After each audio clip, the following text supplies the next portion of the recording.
prince who's handsome, brave, and strong. Write a poem about a man whose nose is 12 feet long. When you write, you can tell the world how you feel inside. When you write a story or a poem, imagination takes you for a ride.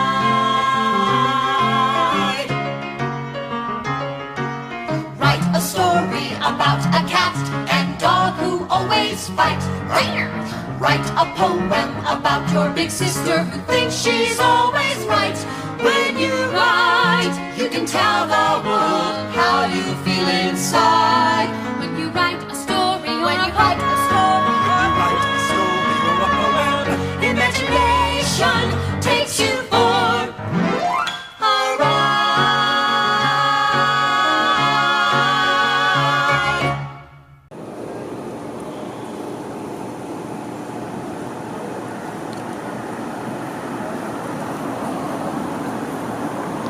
We've got Gigi, the original Child's Play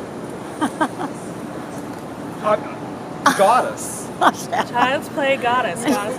The broken-winged bird that she did Mrs. brings Cardinal. a tear to my eye to this day. The only thing that we're missing would be someone singing Lima Bean to me later on tonight. I think it'll happen. Oh, I think My favorite of all Child's Play songs.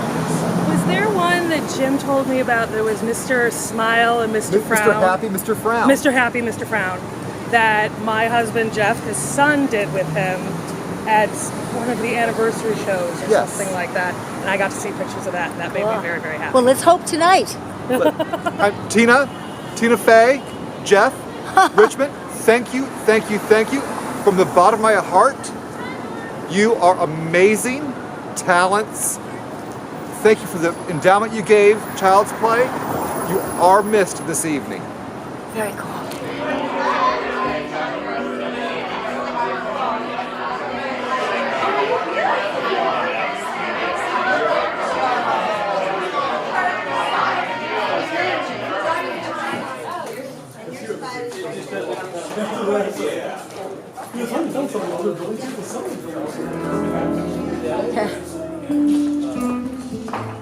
Hi.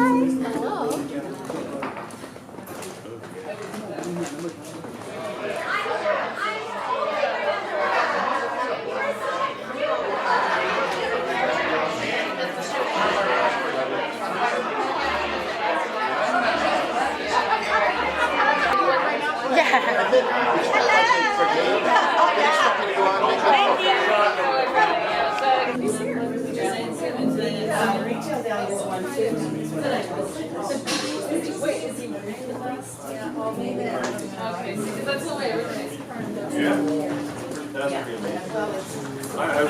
We were just at down by For the whole.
If there's no sound on this later on, you can dub in an Italian movie or something like that. So I'm talking about Victor.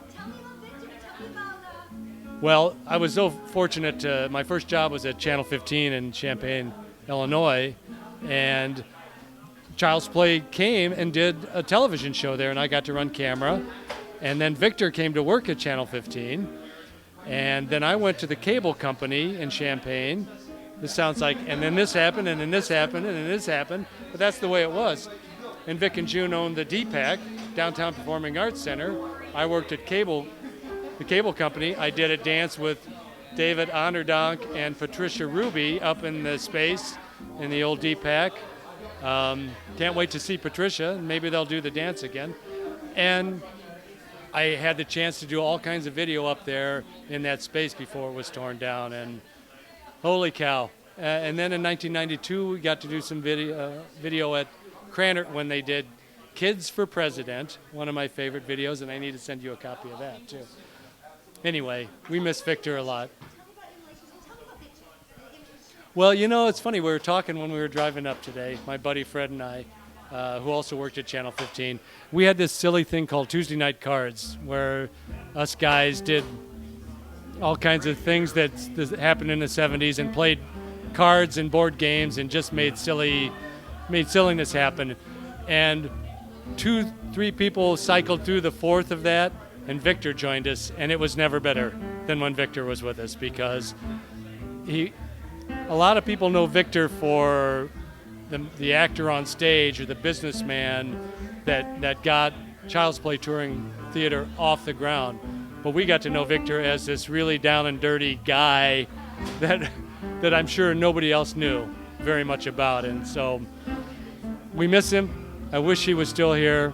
Every time I'd see him, we'd be friends immediately again, and that was what I always loved about him, was how tight he was with his friends. So here's to you, Victor.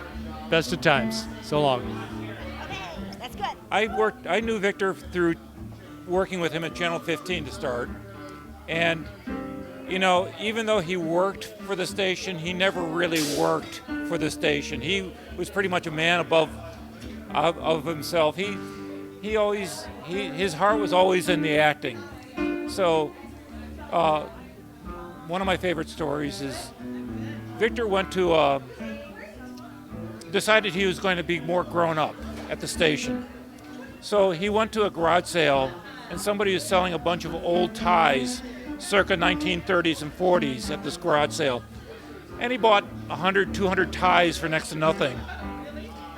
And one day at work, Victor starts showing up with this tie and a dancing girl on there, and Victor, everybody joked about it, and Victor said, "Well, I'm treating this job professionally." So next day he showed up and there was a dog with a leg up over a hydrant, and the next day there was a tie with a picture of Guam on it, and for months on end he came in with a different tie on every day.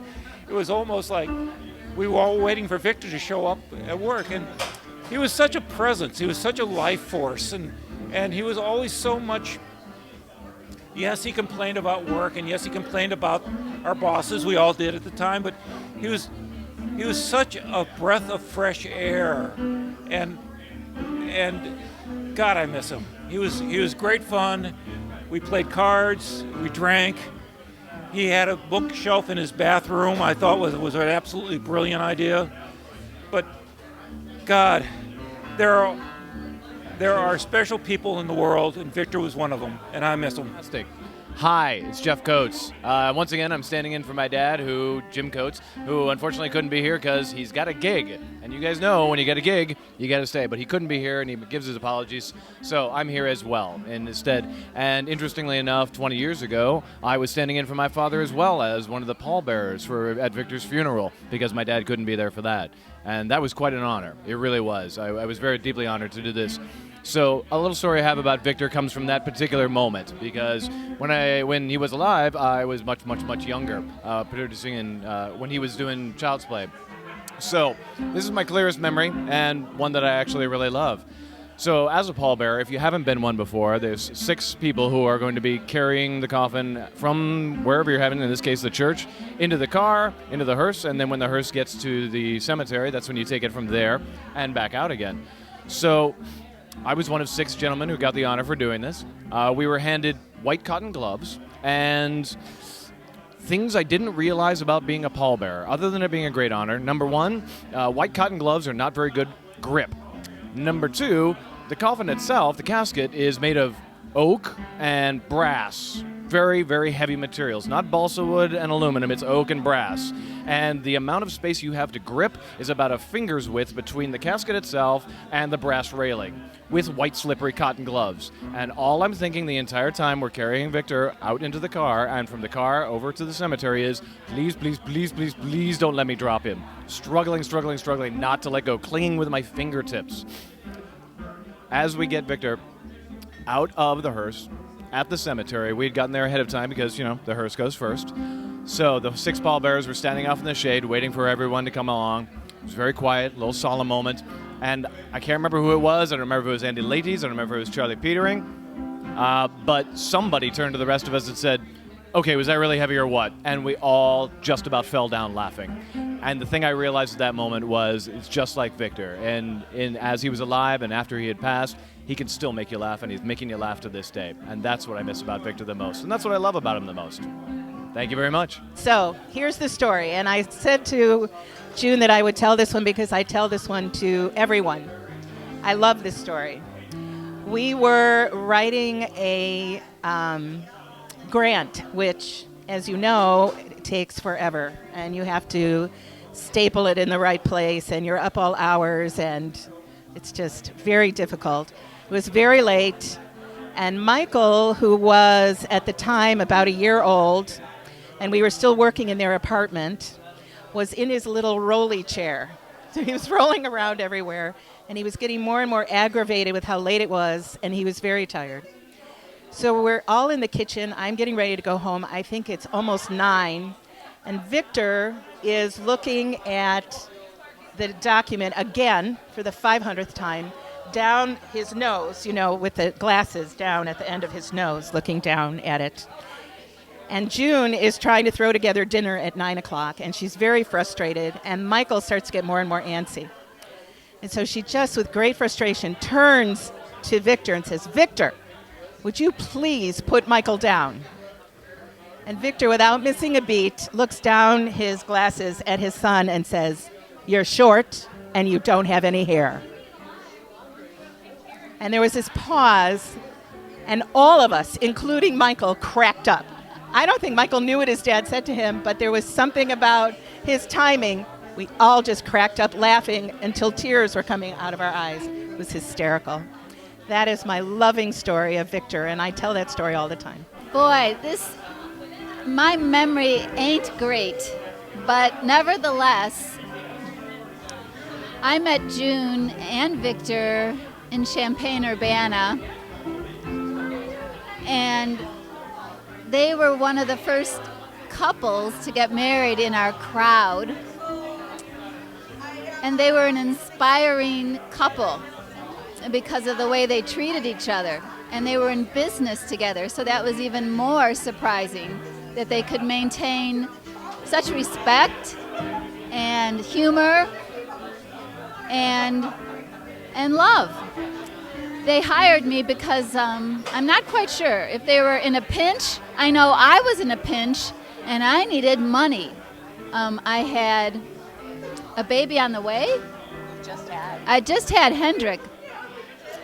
And David Onderdonk was playing gigs, but there still was not enough money to go around to pay the bills. So June hired me to work in the office at first, which is not my strong point, but worked, and I was diligent. I do remember doing a little side job for them, and this is really embarrassing probably for them. But things were so busy with Child's Play as it was first getting off the ground and as it continued to grow. And it was still going on in their house, I think, the office, rehearsals, everything. So one day, I don't know why, maybe the rehearsals were in the basement, but I turned a corner in the basement and the cat litter boxes had not been changed. I don't know. I don't have cats, but I would bet for a year. So I gracefully cleaned up those cats and their litter boxes, and I don't think anyone knows to this day, but now it's documented, so there you have it. The other thing is, there came a time when someone got really sick and they needed a replacement immediately for someone in the cast. And I guess I don't even have any strong points. I wasn't great in the office, and I don't really like performing, but I was anointed, appointed, I'm not sure. And the rehearsals were fast and furious, and I just remember Victor being so kind and giving me really great guidance to be able to go on stage in like 5 days in front of like couple hundred kids and pull this off as if I'd been doing it for a while. So, I mean, the man was more than a gentleman. I remember big hugs from him. I remember the way that he and June would speak to each other was always just, they were partners in the truest sense of the form. So, I'm glad to be here. Couldn't think of a better place to be. And thank you. Hi, I'm Alice Kinsella, and I was with Child's Play Touring Theater Company back in 1990-something. You look fabulous. Thank you. So do you. Anyway, I can't really say anything specific about something that happened with me and Victor, but what I do remember about Victor is that he just had this presence, this warm, loving, really encouraging way of being. And he really taught me improvisation and really gave me the confidence to carry on from working with Child's Play Touring Theater. It was really one of the best acting jobs I'd ever had, and I would say probably still have ever had. So God bless you, Victor, and we all miss you very, very much.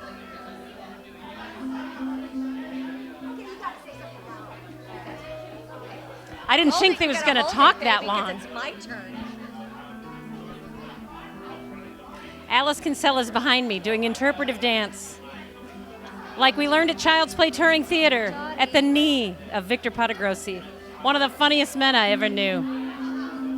The end. And that's what I learned from Victor. Whenever anyone says the end, people clap. The end. Nice job! I have an anecdote relating to Uncle Victor. He was always Uncle Victor to me. I was about 7 when he passed, but even so, every time I ran into him, it was always a special occasion. It was Christmas or Easter or something along those lines. And he left very lasting, memorable impressions on me.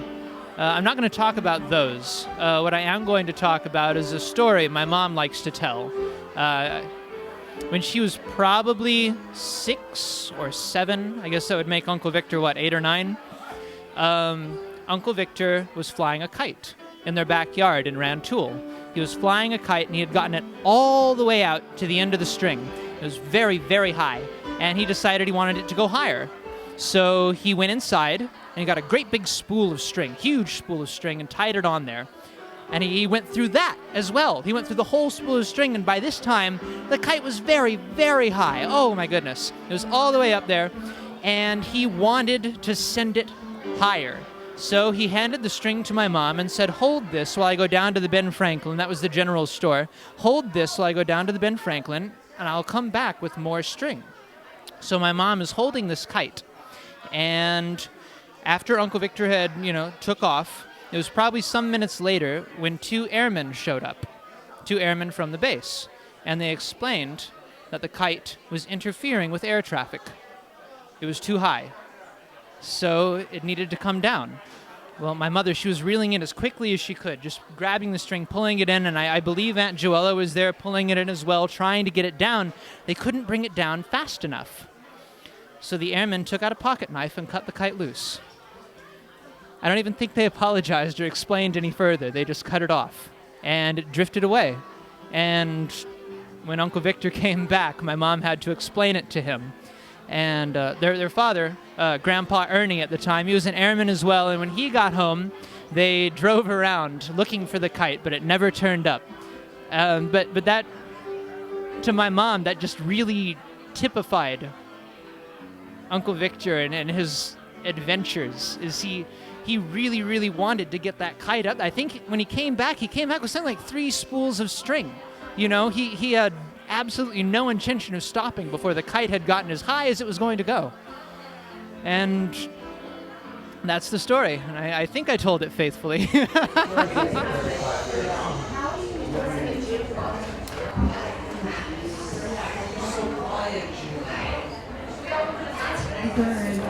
After almost 3 decades of teaching kids, you don't scream really loud. You quiet your voice down.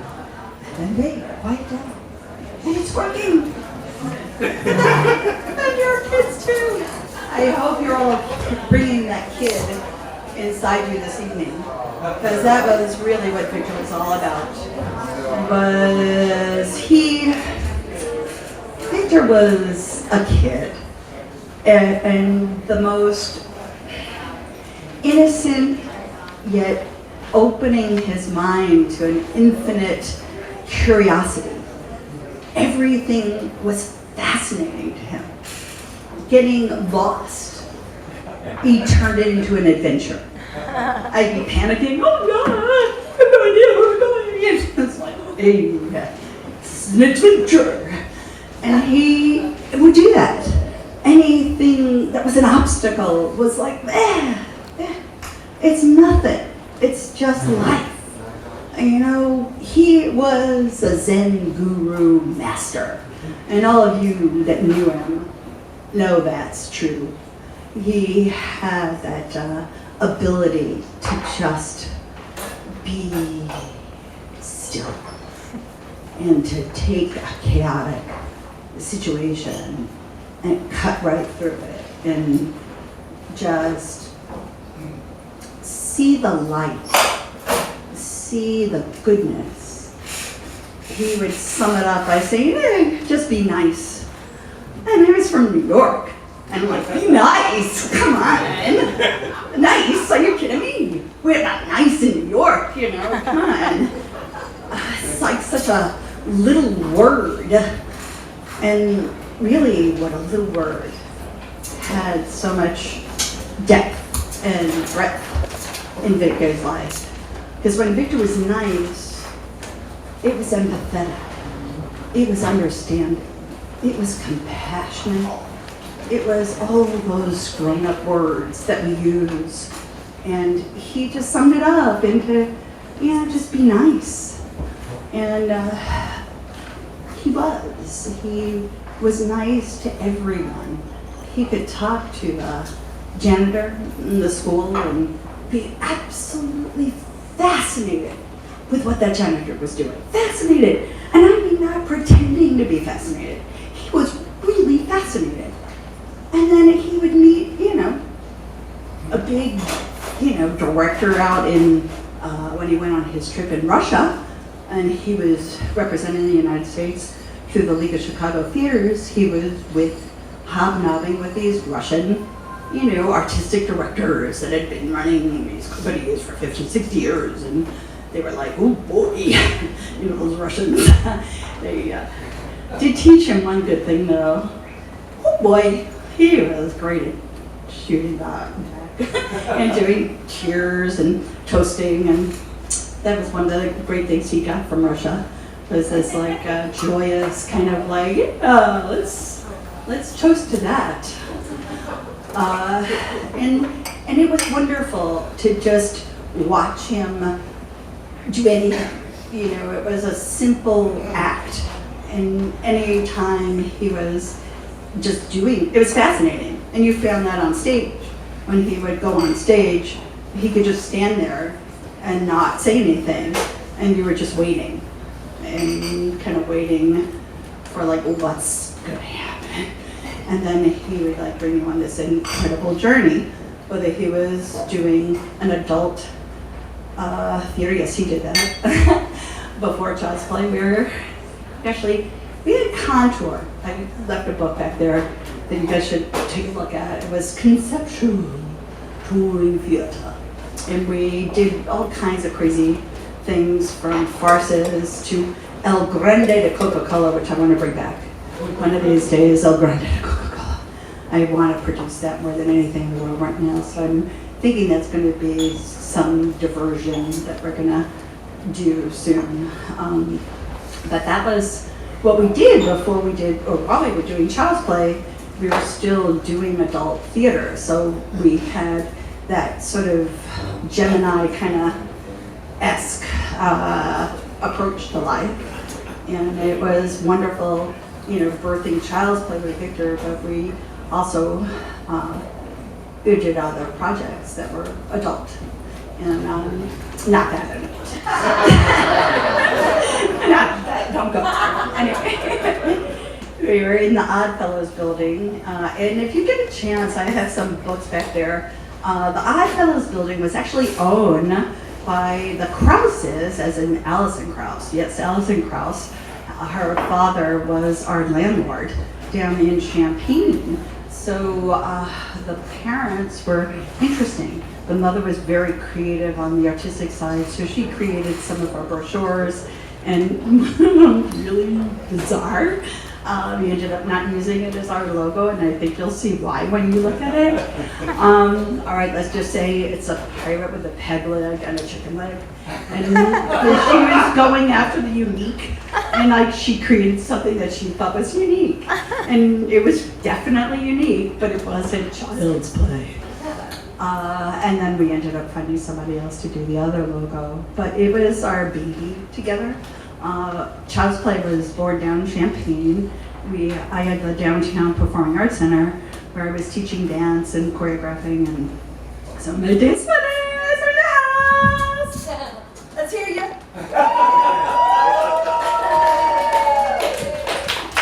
Oh yeah, the Champaign delegation, you guys rock my world. That was the most wonderful, magical time being in Champaign. We just had no idea how idyllic life was there until we came up here. And I mean, it was great here because this was where things really took off.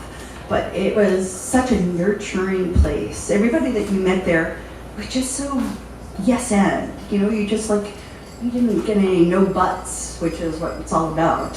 That's what we teach still to this day. It's all about yes and no buts. The kids love it when you say no buts. You better yell about that but's okay, Anyway, so I digress, right? Little. Well, that's the thing about Victor is there's so much. When I was looking at the material and what do I bring?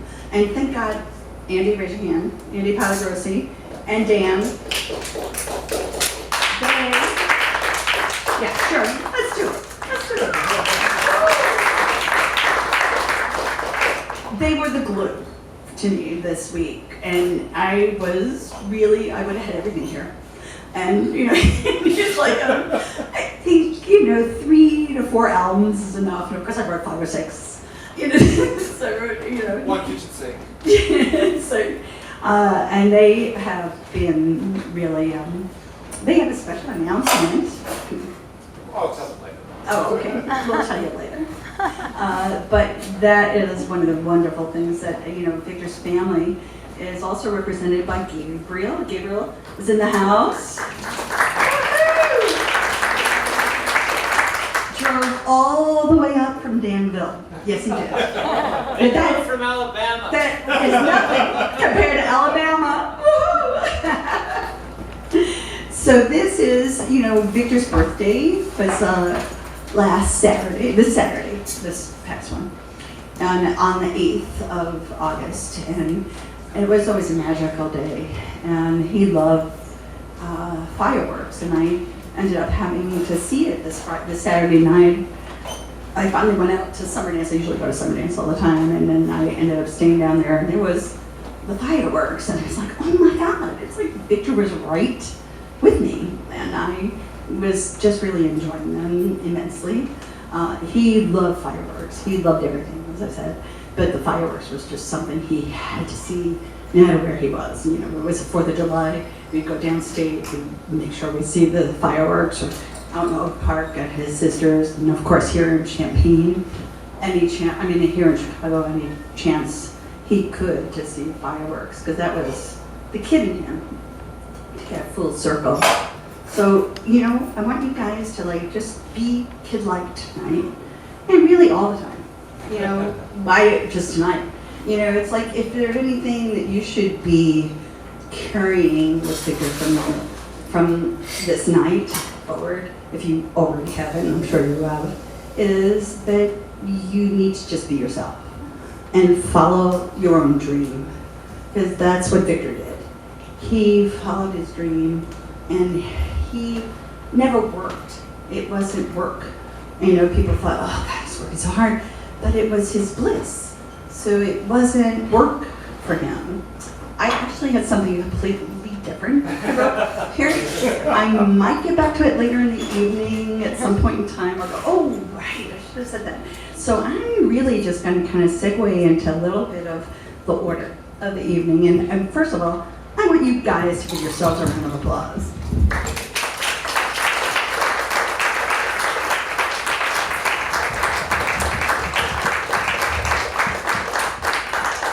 You are here, and you know, it's great, because each one of you, I'm sure, has a memory, a moment with Victor that just is different. And that's the thing that, you know, it's like 20 years, can you believe it's 20 years, that Victor's gone, and I'm still learning things about him, you know, from other people's memories that I had no idea that, you know, that particular part of him had happened, or that particular memory, you know, it just, so that's what I'm hoping will happen, you know, as we go through the evening. At 8 o'clock-ish, we'll be ending the silent auction. So we want to have like another free flow of the auction until we'll let a little bit of a video go, and hopefully that's working. And then I'll come back and we'll introduce Charles and give out the Victor Award and open up the mic for people to say a couple of words. See you later, Alexander.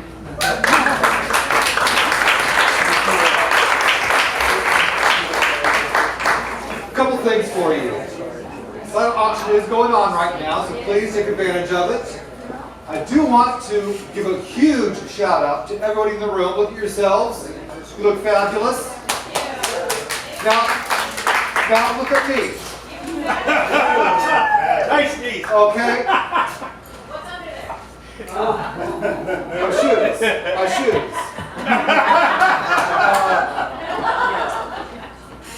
This past, Friday, I got married. My partner Dan. That's why we're both in kilts. He wanted to get married in kilts. He's Scottish. I'm ex-Air Force, so the Black Watch tartan. I do want to give a huge shout out to Jeff Richmond, Tina Fey, and Adam McKay for their very generous donation to Child's Play and the Victor Endowment. So please, a round of applause.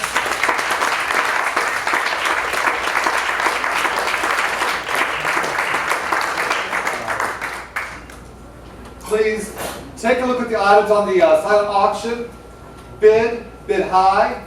If you look at the homemade jams and moonshine, a word about the moonshine. It's 120, 140 proof. I made it myself. It is ready to be drank now. It'll be primed to drink on Halloween, my favorite holiday, by the way. But you can drink it now, but the longer it mellows, the more it is enjoyed. It's a very good sipping drink. Do not down it. The apples are lethal. Please enjoy yourselves. Like June said, be childlike, share your laugh, share your love. Thank you all.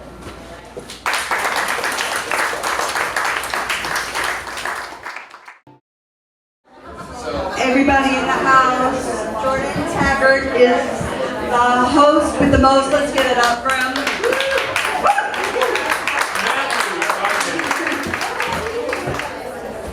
I have to tell you a little story because usually that's what I am all about, is story after story after story. We were looking at different venues for this particular event, and a friend of mine, Jeanette Kravitz, said I should come here and go to the Wonder Bar, and that, you know, it was a wonderful place. And I'm here, these guys were like family. They treated us like we were their family. It was like, what? And the generosity just is just overflowing. I mean, we have this place, we have the equipment, but mostly we have the heart, the talent, and the brain and the spirit of the people that work here. Thank you. Okay, so thank you. I am Mi casa, su casa. all right, you're gonna be really sorry you said that. I'm gonna talk to you about that right after this. We were hoping you'd say that. I have behind me a wonderful pianist who snuck in, Fred Simon.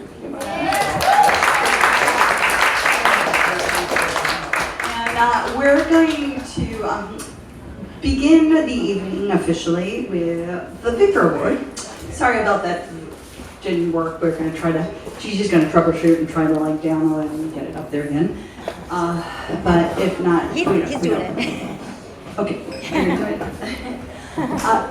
So the Victor Award is something that we created after Victor passed to just honor his spirit and his, like I was saying before about the generosity and everything. I don't want to go and, beat the dead horse. But it is true that, the award sort of embodies this kind of playful combination of, that nice quality of being compassionate and be really smart. Excellent, that's what, Victor always said, it's got to be excellent. It wasn't good enough to just be good or very good. It had to be excellent. And Charles Petering has this capability to kind of cut through the and I'm a children's theater, so I can't say the S word, but I can say crap. To cut through the crap and see the big picture, and then do what needs to be done to get whatever it was that we needed to get done at the beginning. He was our first business manager, and before that, he was Victor's best man and best friend. They really, truly had such a close relationship. I was really jealous of you. Okay, truth be told, it was like every time he was with you, it was like, okay, he's not with me, is he with Charlie? What has Charlie got that I got, But it was that camaraderie that Victor just enjoyed your companionship.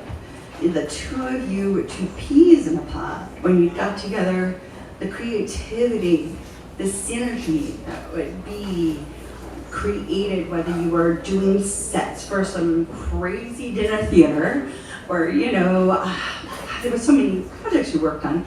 And then having Child's Play came in after, going to New York and becoming all that in a bag of chips and, knowing your stuff, you came back and helped us really establish what we still have, the integral systems that we still have, the Chicago Young Writers Project, although we really want to embellish that some more and get more funds in it.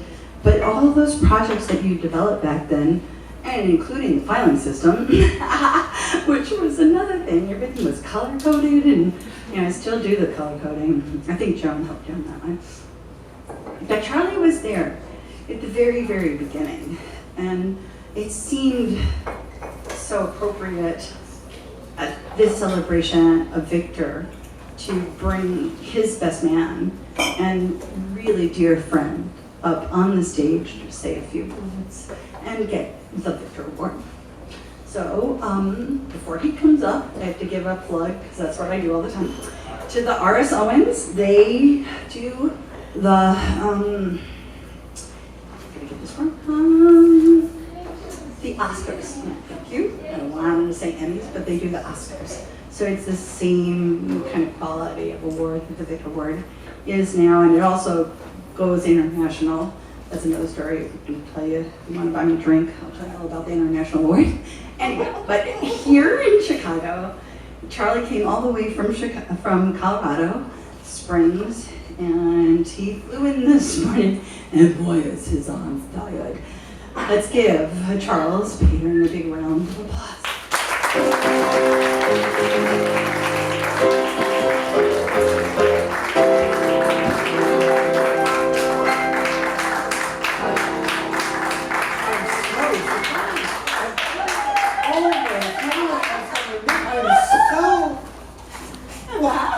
You're kidding, right? Here, hold up with this. I can't believe this is happening. I just happen to have a couple of notes that I thought I would share with you and just talk for a few minutes about Victor. And Victor was my dearest friend, a man that I loved dearly, dearly, dearly, and she should have been jealous. I will tell you that a long, long, long time ago, far away, well, kind of close to the Morrow Plots, if you know where those are, at the University of Illinois, I met a guy named Victor Podagrosi. And I can't tell you exactly the circumstances that I met him under, but I'm very confident as I think back on this that it had to do with moving. I always seemed to be helping Victor move somehow. We were putting something in for a show here, or striking a show over there, or, oh hey, I met a lady that has a barn that's going to be torn down. Oh, yes. We tore down a barn. But I mean, you just had, Victor just had a way of taking you with him on whatever adventure he was going to do. Victor was huge. And I don't mean that physically. I mean, Victor was a big guy. He was a big guy. Let's not kid ourselves. But Victor was bigger than his surroundings. He was more than what was around him. And everything with him was huge. Victor loved to meet people. Genuinely. June touched on it earlier. I have watched Victor engage at the same level with executives, high-level executives, and with street women, bag ladies on the street, and get so into their story. Victor loved stories. Wanted to hear your story. Wanted to hear every person's story here, I'm sure. He loved to tell stories. Victor, back at the U of I, was always working on a story. He always was telling stories. He would nurture them, he would polish them, and anybody that would listen to him, he would tell a story to. He loved to tell stories. You know, I've seen Victor, wait. I should put tabs on this thing. Victor was a fan. Victor loved the arts. He loved your art. He loved everybody's art. And he loved to encourage people and tell people that what they were doing was really, really important. But I'll tell you, I never sensed from Victor a sense of competition, ever. And we went up for a lot of parts together at the same time, against one another. Victor wasn't about competition, but he was about challenge. Whether it was acting, whether it was directing, whether it was producing, Victor was always peeling away those layers that we all put up around ourselves, that every character has around themselves, those layers of lies, frankly. The things that we do to make ourselves presentable in the way that we want to be seen by the world. Victor would always challenge that. He wouldn't have it. He would just go straight at you with, no, that's bullshit. Sorry, that doesn't work. He would chide you for trying to posture at all as he was going through, as you were going through it in acting or in life. Victor was that way. Victor was a leader. You know, I don't know how many artistic director positions Victor has had, but he's had a lot of them. I think he liked the title. He was the artistic director of the Armory Free Theater at the University of Illinois, that little black box stuck over in the corner of the Armory. He was the artistic director of Freeman's Summerfest Dinner Theater, a little summer of theater that we did, and drove all over town on the back of my little 250cc motorcycle that was our primary means of transportation, me driving, Victor on the back of this thing. I mean, you can picture this thing going through Champaign and Urbana with these two guys on this little motorcycle, usually carrying around some big, 8-foot span of 2x4 to deliver something, to go pick something up somewhere. Victor created Child's Play. He created Child's Play after doing an awards ceremony. And tell me if I've got this wrong, but it was an awards ceremony celebrating young authors. And he was so taken by that idea of creating the art, of really putting on the stage the words of these young authors. It just took him like a drug. He had to do it from then on. I can't tell you that Victor was perfect. I know that's not what this is about. We're not supposed to share those sad points. June can tell you all of Victor's perfections. Well, for example, Victor never understood why someone would say no to him. It was a problem for him. If you told Victor no, to him, it was an indication that you just didn't have enough information to make the right decision.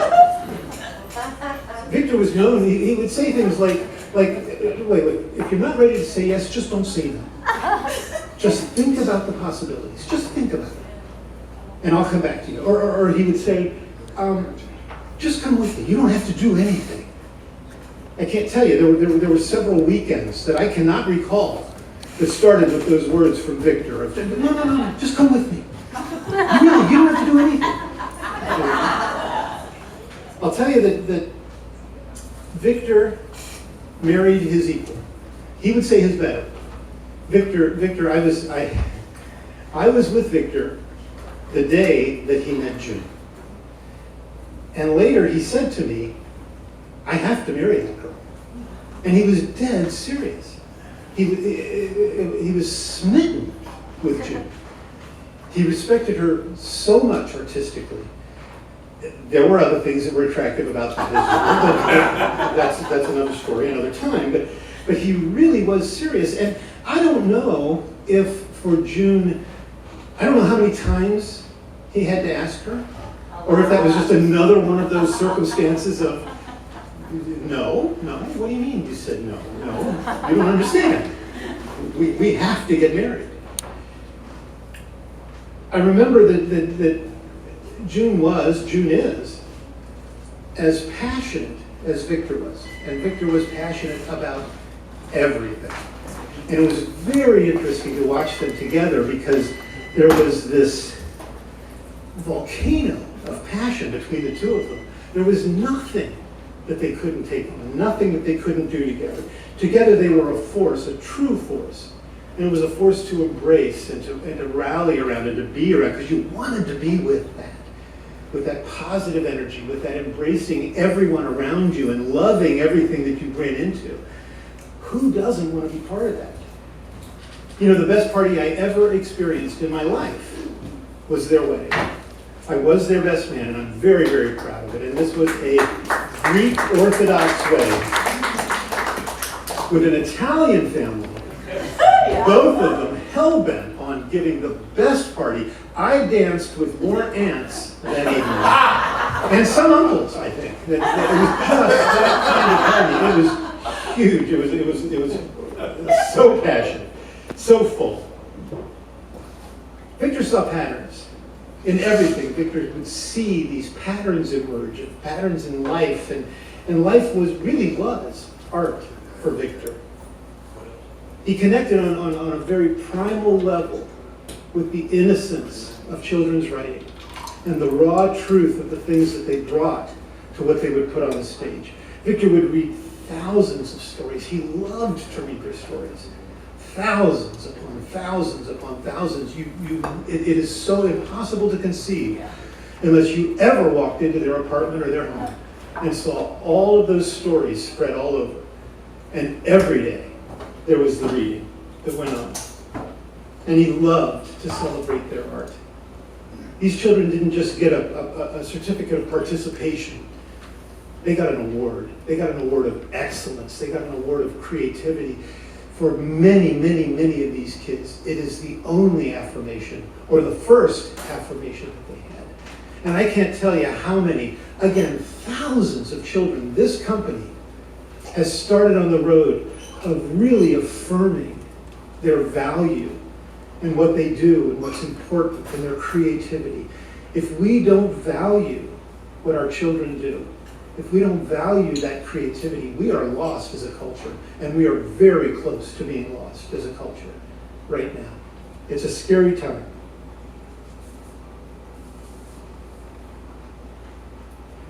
You know, unfortunately, there is a business side to the arts.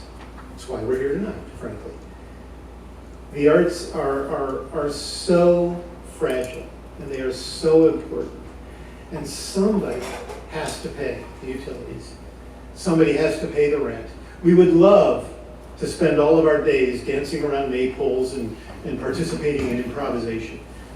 But it doesn't quite work out that way. And that's where June has persevered, has pushed for these last 20 years. This company, and it's not, and I give June huge credit. I have tremendous regard for her and respect for her as an artist and as a person. But she doesn't do it alone. There's a board of directors. There's a whole many groups and troops of actors who have carried this vision forward, and it's an important vision. Celebrating what our children write and what they think, and nurturing them and bringing them along and mentoring them to be the leaders in the future. I just spent $200 on my daughter. My youngest daughter is 13 years old. She's going into the 8th grade. $200 on school supplies, just for her. That's not counting the extra money that they want you to give now to buy Kleenex and sanitizer and paper for the teachers. If any of you have children, you know what this is about.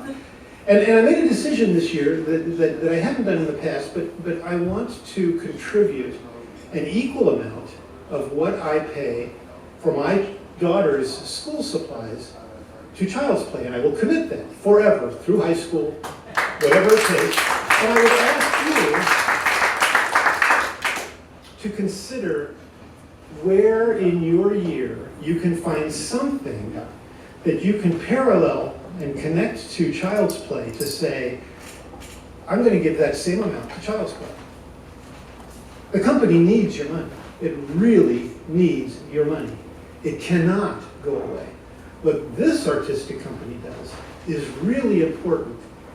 And in addition to just celebrating the arts, in addition to celebrating the children, the company has to survive. Good artists deserve to get paid. They really do.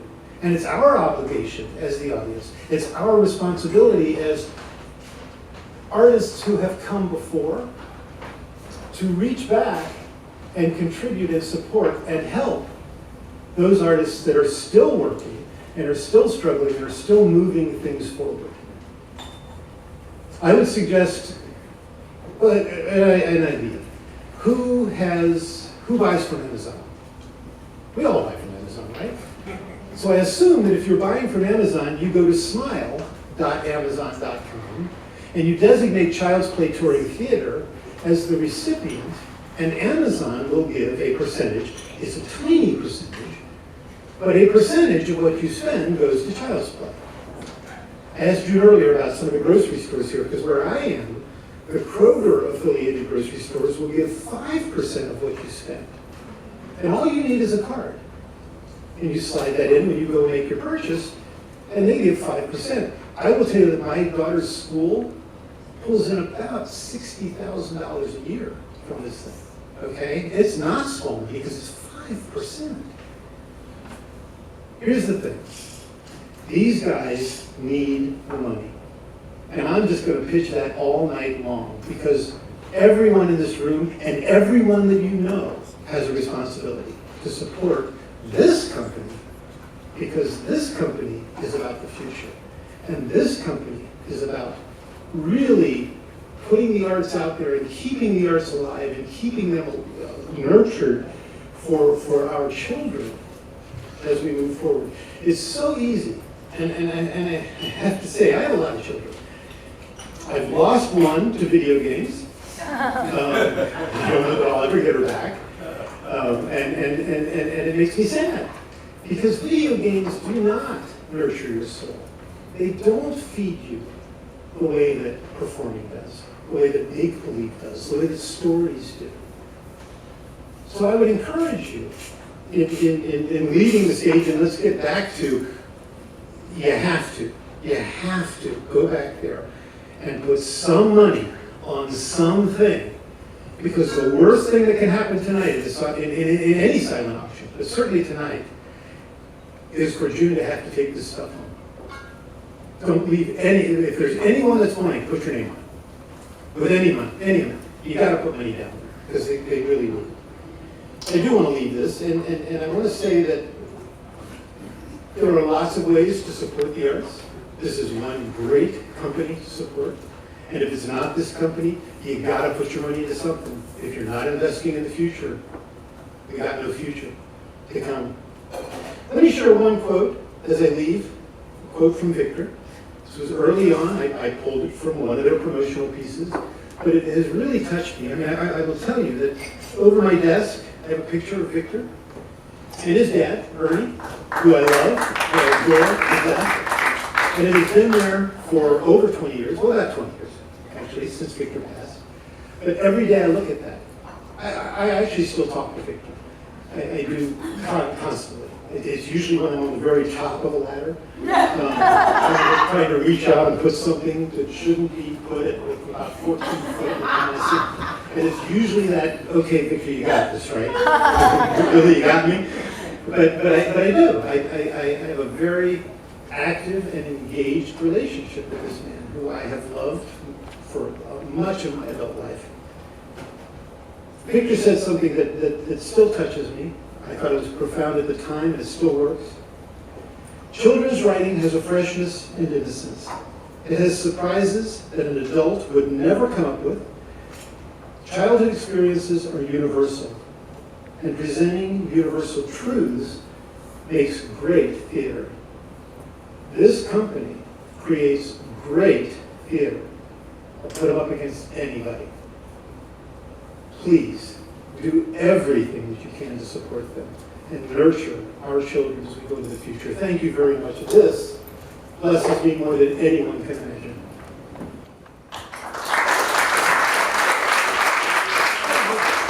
I gotta say one more thing. Back on page 4. One of the things that Victor valued, the thing that Victor valued more than all of this, than all of the arts, was his family. And he had an incredible family. And he and June did not only give birth to Child's Play, but they give birth to Michael. And if anyone has met Michael or knows Michael, they know what a perfect child he was and is. They know how much Victor loved that boy and cherished that boy, and there was nothing that he could do wrong. Victor loved his family. He honored his family. He respected his family. And he is a man of huge integrity. And I leave you with that. Be people of huge integrity. Have great fun and be children. Tonight and always, don't forget the childhood in all of us. Thank you so much. Thank you very much.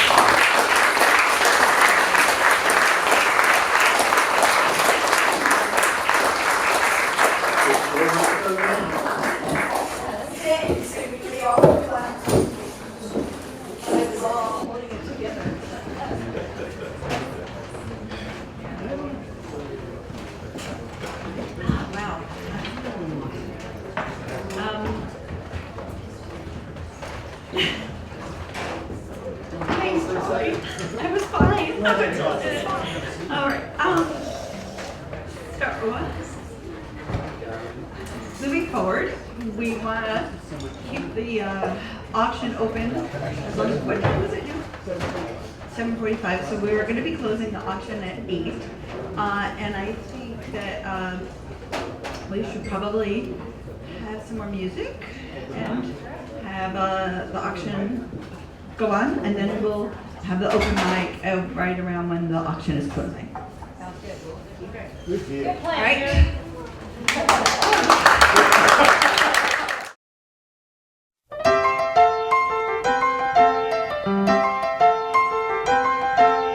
Write a story about about a prince who's handsome, brave, and strong. Write a poem about a man whose nose is 12 feet long. When you write, you can tell the world how you feel inside. When you write a story or a poem, imagination takes you for a ride.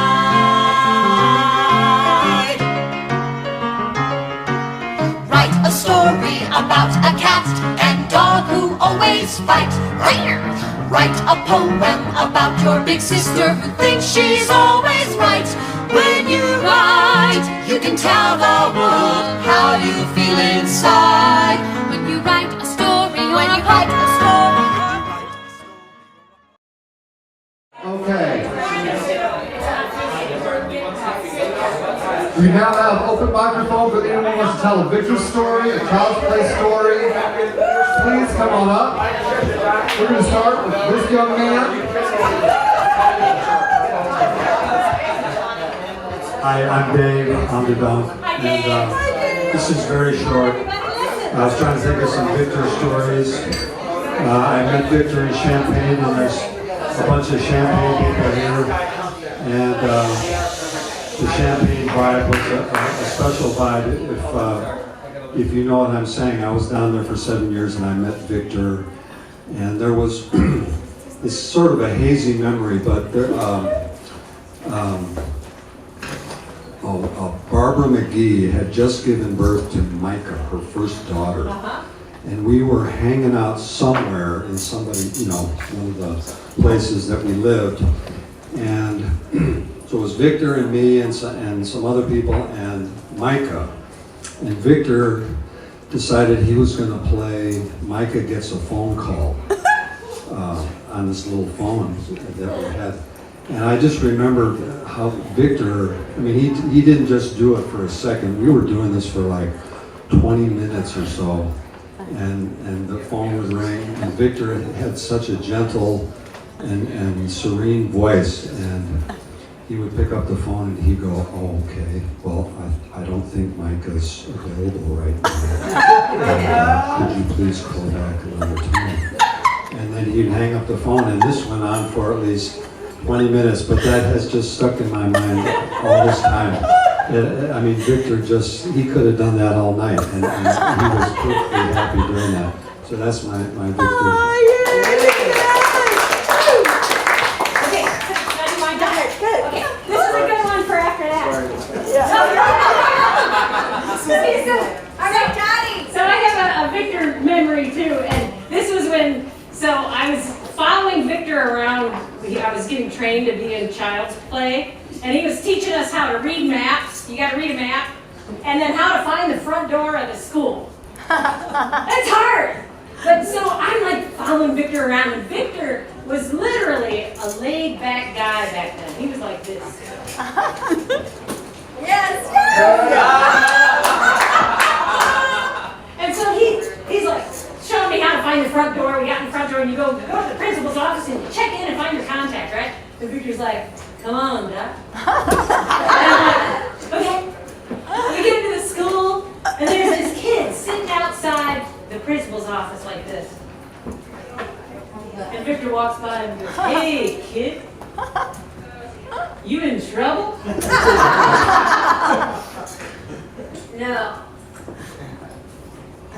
"Are you sick?" "Yeah."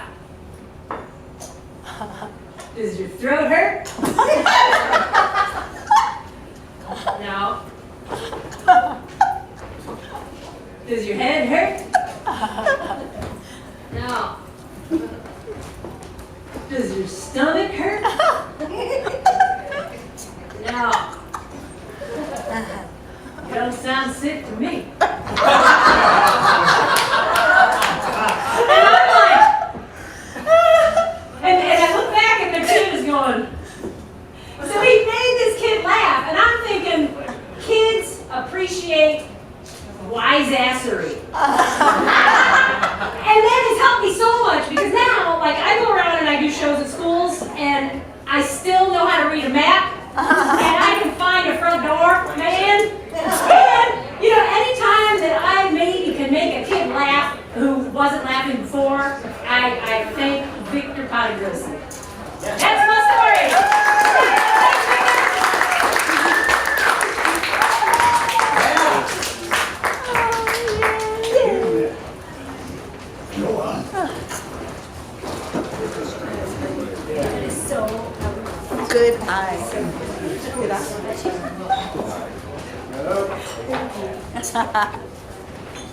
So this goes back to 1979. Woo!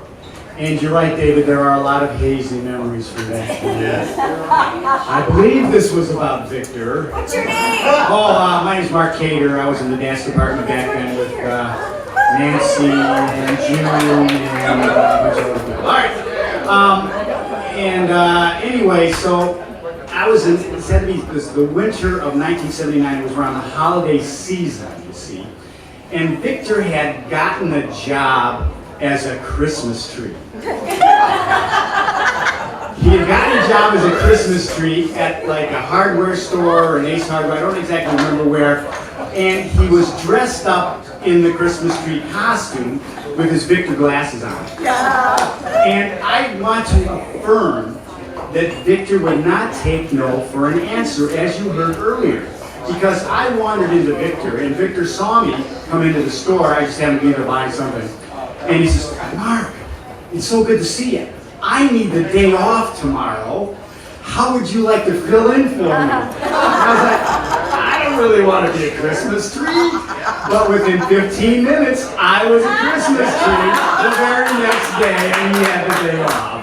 So thank you, Victor. And I feel I had a great time as a Christmas tree.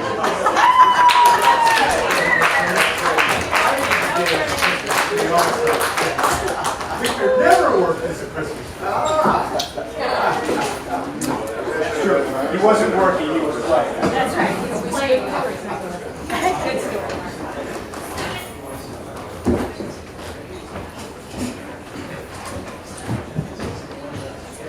Nancy Mildred. Met June and Victor when they hadn't quite moved to Chicago yet. Oh, God. And they were visiting Danny Orleans, who Yes. lived across the street from us. And we used to go over to Danny's for magic, and June and Victor showed up. Pure magic. My Victor story. We're riding around with them. They've just come up to Chicago. We're in the van, and Victor asked me one of those meaning of life questions. This is really important, he says. This is really important to all the children of the world. Is it cuckoo, or is it cock-a-doodle-doo? Textual question. Love those. I went for the former. The latter was a little too explicit for children. I love Victor for those questions.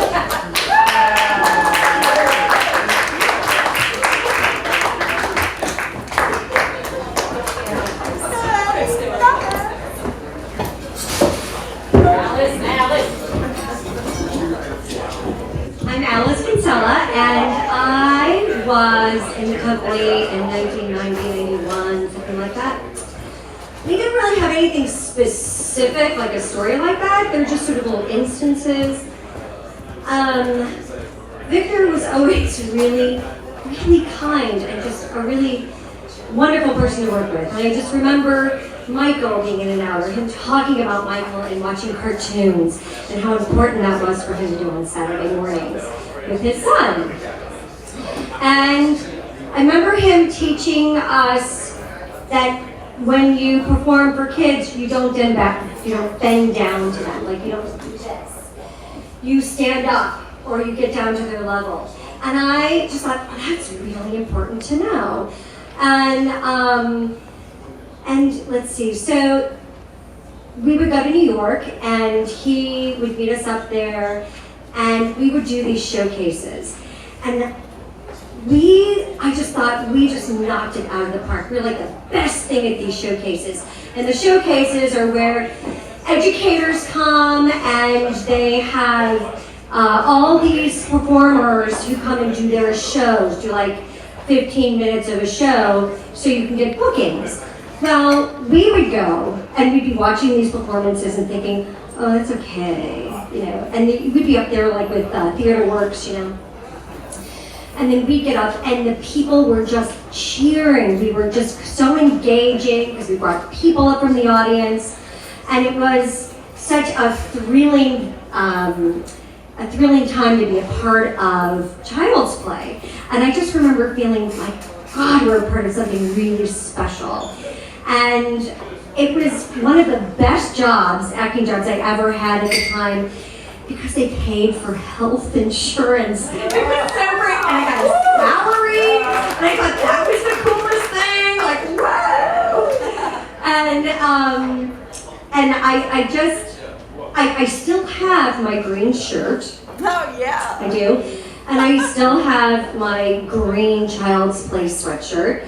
And I still have my script from like early 90s. So every time I go to it, I was like, try to filter things out. You go through your clutter and like, I just can't let it go. Because it really was such an important part of my acting career. And I really learned so much about improv working with Child's Play, and I will never forget those experiences. They were really wonderful, and Victor was always just really wonderful, and working with June was always so great, and meeting all the people that we worked with and for all across the country. So thank you, and thank you, Victor.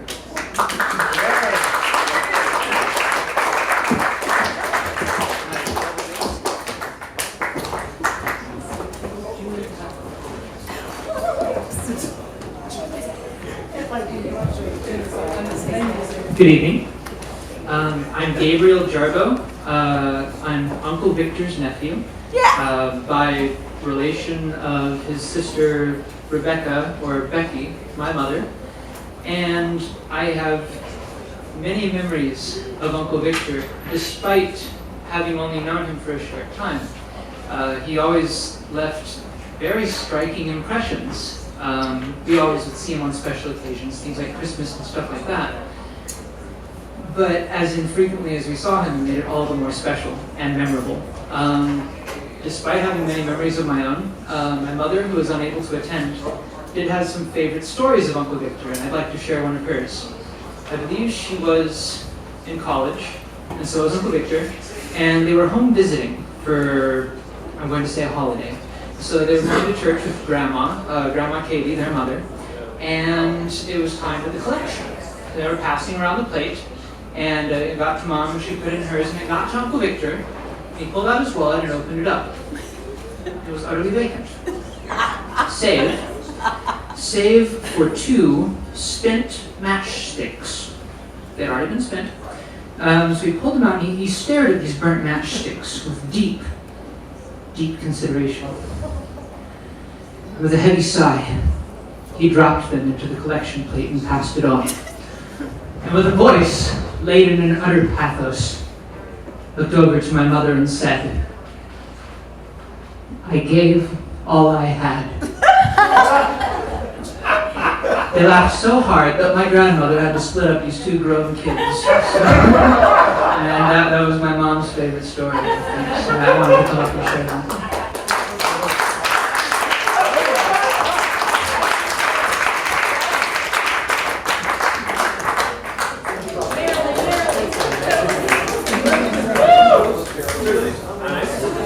Get you on stage. I'm the BJ Kids representative. I'm of Michael's era, and my daughters were in daycare at BJ Kids, which was family daycare. And we went to a Child's Play program, and I had not been exposed to it before.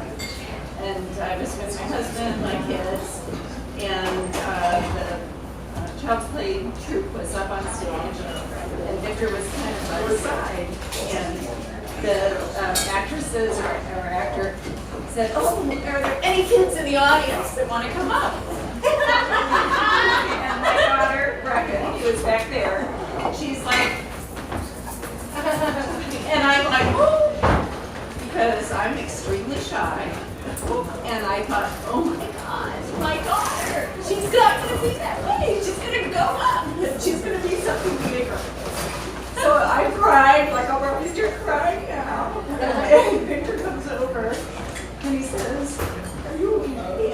And I'm like, I can't believe it. Brendan's going up there. I could never ever do that. And he's like, "This is why you do it." And I thought, this is extremely special. And when I was reading the blog, or I should say the Facebook tribute to him. They talked about the mission statement and made me go on Child's Play's website and read it. And I was so touched to find that was in there. That self-esteem and the reality that this little kid, me too. And right up. Thank you, Victor. Thank you, Jude. Thank you, Frankie.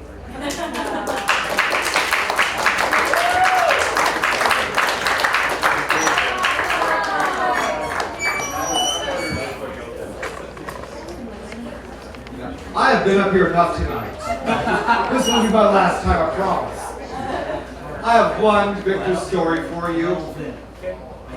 I was stationed at Moody Air Force Base, Georgia, back in the early 80s. Child's Play had a performance down in Jacksonville, Florida. I'd gone down there to see them, to spend some time with my brother, because growing up, he was 10 years older. I didn't get to see a whole lot of them. And then I joined the military. So they were in the neighborhood. I went down there. We went up to this wonderful restaurant called Point View in Jacksonville, Florida. Then, the following day, there was the performance for Child's Play. The individual that hired the Child's Play to come in said, "My husband owns this great restaurant. Y'all need to come out." Sure enough, the same restaurant that we went to Friday night, we went to Saturday night.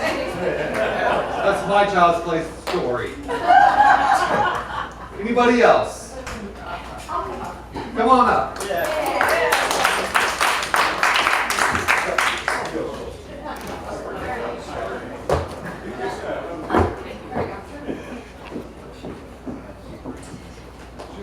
I knew June and Victor in all these different iterations because I met them in Champaign, and I knew them just kind of around with June dancing for Beverly Blossom and all of this incredible creative energy. They were always doing these small and explosive things in performance.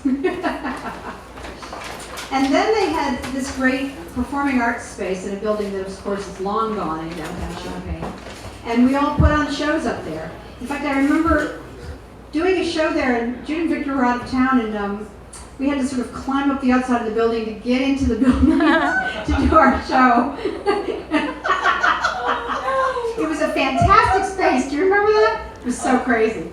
It was a fantastic space. And then when they were up here and working, we would kind of overlap because we were both on the children's circuit. I was doing my dance stuff, and they were doing their theater stuff, and we'd they'd be there one day and I'd be there the next, and we just kind of trading off all the time. And therefore, I never performed in the company because I was too busy doing my own stuff. However, I will never forget Victor being super big. Oh, yeah. And there was always this part where they talked about going to Michigan, and then there'd be this little ad for Michigan. Say yes, yes to Michigan. You guys remember that? Oh, it was so great. I just loved that one so much. I was waiting for that one. And then just sort of anecdotally, because our first-born sons were very close in age, when the boys were a year old, we had New Year's Eve together in the Logan Square apartment. And one of the things that I loved so much about June and Victor was that everything was always, there was always a tradition around everything. So for example, when Michael was born and there was the baby shower going into that, there was this big book where everybody was supposed to write down advice of what to do when there's a new parent, what kind of advice we were giving them. I was like, wow, what a great idea, advice, I hadn't thought about that. There was always books to sign and things to do at all of these events, right? So New Year's Eve, we had all these special foods that were special for New Year's, that were Greek New Year's traditions, right? So that was memorable too, because I thought, oh, special foods. So I just really always loved and admired this sense of tradition that was imbued with everything they did. Those are my memories. Thank you.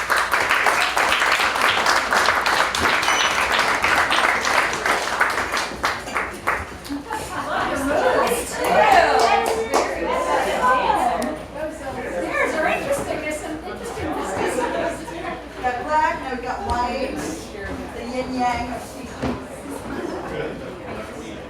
name is Karen, and I'm also part of the VJ Kids Family Daycare. And my son Paul, and Victor and June's son Michael, and Brecken, and a few other kids all got to know Victor in one way or the other. This has nothing to do with acting or with theater, but my son was having a birthday party. And I know maybe first or second grade, I don't remember right now, but I had this brilliant idea that all the kids could make their own little pizzas, and we had the dough, and they could put whatever they wanted on it and all that stuff. And there I was with all these, I don't know, 6 and 7-year-olds, and there was Victor, and he said, "Do you want me to stay and help?" And I said, "Yes." So I was very easily convinced to say yes, no problem with that. It just, was just a nice guy who was there and willing to help. And it's just an everyday story that I remember about Victor.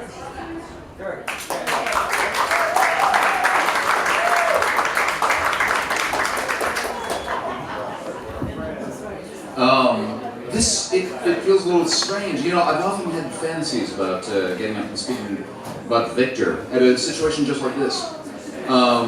But it's always been a strange thing for me to know how to cope with exactly, because he's a figure. The fact that he died when he did is something it's a source of great sorrow in my life. I was just a kid, ultimately. I was 21 years old when I met him in June, when I started working with him in June. And it's interesting, I had a friend tell me recently that we have a tendency to see our life as in sort of a series of narratives, and that maybe that's not the best thing for us. That because if we stray out from sort of what we imagine the narrative of our life to be, that it sort of leaves us a little bit unable to sort of cope with some of the realities which may slide outside of a narrative with a beginning and a middle and an end. And yet that's ultimately how we treat children. It's how we prepare them to deal with the world beyond.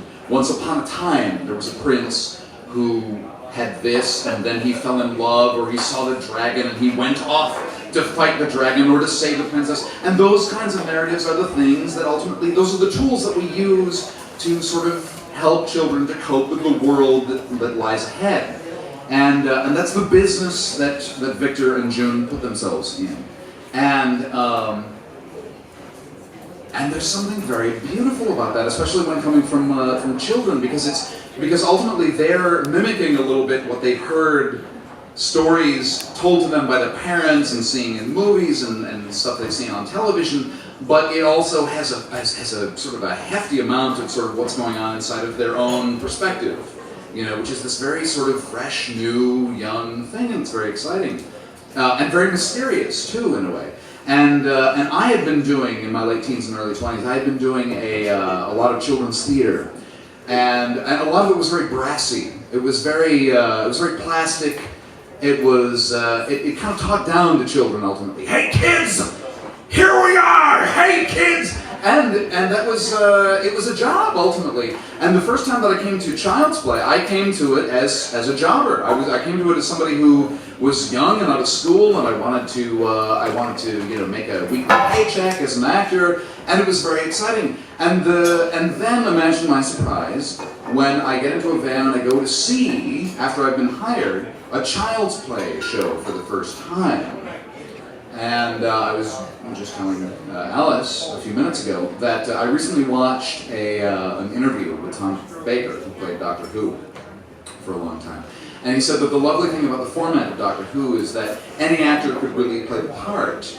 And I realized about Child's Play that it's something that was designed by a brilliant mind, which made it possible for just about any actor who has any worthwhile value to his or her salt, for 20 years and more after his death, that this is a theater company that can go on being vital and substantial and beautiful, even in the wake of this man who, on his own, without any requirements of format, was able to sort of hold the attention and to adequately sort of give something to children without all of that. He created this thing, And Child's Play was one of the most beautiful things I'd ever seen. I couldn't get over it. I'm sure everybody here has seen The Lion in the Cloud, and that was what I saw these actors do. Without Victor, without June, these actors who had worked under the direction of Victor and June,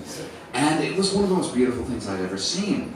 And I just couldn't get over this thing. And so we all, once I joined Child's Play, we all sort of worked like little devils to make sure that we were going to do something that was as good as what Victor had designed, what he had planned. And so we would come up with these elaborate skits and ways in which we were going to hold an audience's attention before the show and during the show, and it was very, very busy in a way. And it was good. It was good. It was good stuff. But it was very, very busy. And I remember that there was a day when Victor decided that for the hell of it, he would just join us. He would come on stage with us and he would run the little pre-show. And we, who had been spending months working out, what are you going to do with a balloon? What are you going to do with a balloon? What are you going to do with music? What are you going to do with this? Okay, we've got to do this. We've got to make sure that we're on time. And it was very, very busy. And it was very, very, very planned out. And we had to figure exactly how we were going to make this thing magical. And Victor walked right out on stage, and the audience went quiet. There's a room full of these children, and children, you think, okay, they're bred on television. They need something to keep their attention going. And he was able to walk right out on stage and simply hold up a balloon. And he had such presence that the audience was rapt. All of these little kids, they were rapt. They were just stunned by this. He held up a balloon and he looked at it. Now we had worked on all these routines, and we were lucky if we were able to get these kids' attention. He held it up, and then he passed it from one hand to the other, and the kids couldn't get enough of it. And that was the kind of person he was. And he could just make this routine out of simple things, simple appreciation for simple objects, which of course, is the idea with any little kid. You buy them a huge, whatever, a Barbie dream house or something like that, and they would prefer to play with the box that it came in. And Victor, I remember him saying that it was important to, when adapting these stories into plays, that we heed their imagination, their ideas, because they were so much better at imagining than we were as adults. I think there's some truth in that, but I also think it's true that perhaps Victor might have been especially gifted when it came to imagining. That he was especially linked to whatever that is inside of children that makes them come up with something that's genuinely original. And they recognized that about him, where the rest of us had to toil and busy our way into trying to get their attention. He was able to pull that off just by standing there with a balloon in his hand. And I think partly what that comes from is he had this quality where no matter what it was, no matter how simple the truth was, no matter how simple the idea was that you asked him to consider, he considered it with great weight. I said to him once, he seemed to be having a hard day. He walked into the room, and he was very consumed by something or other. And I said, Victor, isn't it a beautiful day? The sun was pouring through the windows. And now anybody else, I think, might have said, oh, yes it is. But he sort of stopped, and he clearly abandoned what had been on his mind. And he looked out the window, and he said, you considered it. You weightily considered this. The day. And he turned to me and he said, yes, it is. It's a beautiful day. And some months later, I was weighted with something or other. This is something that you don't necessarily hear about at functions like this. It's a little difficult to sort of have a lot of touring groups. There's a lot of infighting, and there's a lot of, we could have reality TV shows based on what it's like to do, sort of touring groups with Child's Play, or with any group, really. I've worked with Second City too, and it's the same thing. It's hard for actors to get along in a small group and sort of tour all over the country. So I was, having some troubles with that, and so I sat there one day, and he came up to me and he said, what is it? What's on your mind, Sean? And I said, oh, it's this and this, and I'm having problems with so and so, and it's this and this. And he Charlie had said something about challenging, and he challenged me with this. He said, "But Sean, it's such a beautiful thing." and he's right, and that's something that ultimately is important to get back to, and maybe there's something at the heart of that that sort of links to the perspective of children, that things are new, and that there's something about a child telling a story that's the perspective of a new human being sort of looking at the world for the first time. When he died, it was very, very difficult for me because I think it wasn't until that moment in my life that I realized that life doesn't seem to follow some kind of a plan. I think that even before that I had imagined that I was an existentialist and that sort of life didn't really sort of follow a certain plan. But it wasn't until Victor died that I thought, this is all wrong, this is completely wrong. He's supposed to go on, and he's supposed to support this company, and he's supposed to be with his wife and his son. And it was very, very difficult for me to do that. And in a sense, it was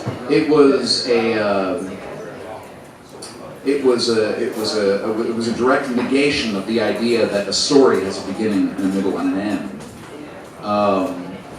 But I think ultimately, maybe the reason that we have stories, and maybe it is important, and maybe it's not hypocritical, maybe the reason that we have stories to share with children is because it really is the stories, it really is the beginnings and the middles and the ends that make it possible for us to sort of get through all the things that we can't understand, like when somebody we love dies. And I do wish that he were around so somebody like him could help me begin to answer the question of, what do you do when somebody like that is gone? But we'll have to forge ahead on our own with those kinds of questions. But I'm glad that I knew Victor.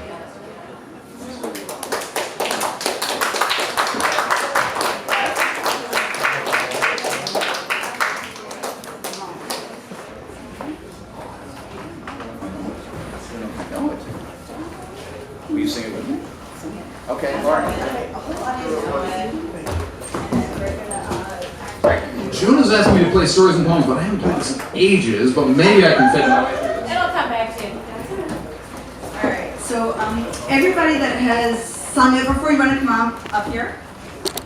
No, or just, you've got it in front of you, so we're going to just sing it together. And then after we sing this, we're going to go and grab some balloons before you leave. We'll do a balloon launch. This is our theme song that has been sung, oh my goodness, the 4.5 million people have heard this, so it's been around for a while, and thank you for jumping in. I keep putting you on the spot, but he's so talented, it'll all come back to him. All right, so.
Charlie, we can share.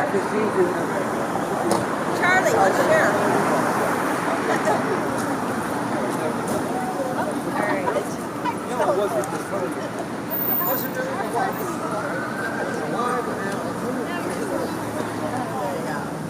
Okay.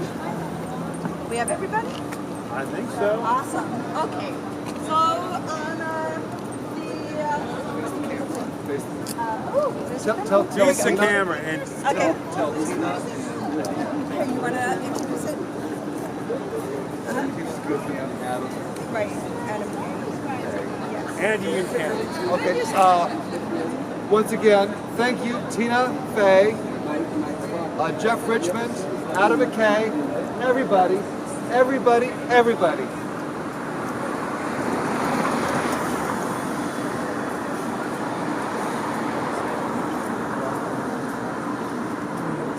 Thank you. To Victor. Victor. Amen. Amen. And the child inside of you.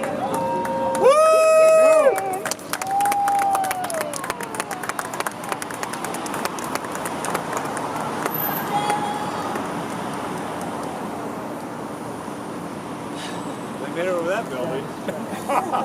They made it over the building, yeah. Woo! That is kind of neat how they're flowing up there. Around each other. Look at Wow, and they're just staying there. I've never seen that before. Usually they all go in one direction. Yeah. Wow. That is cool. Yeah, any moment now they'll be over the lake.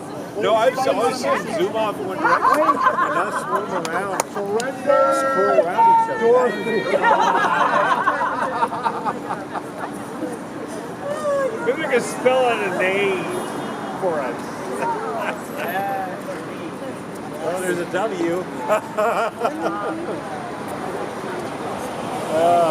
I don't know.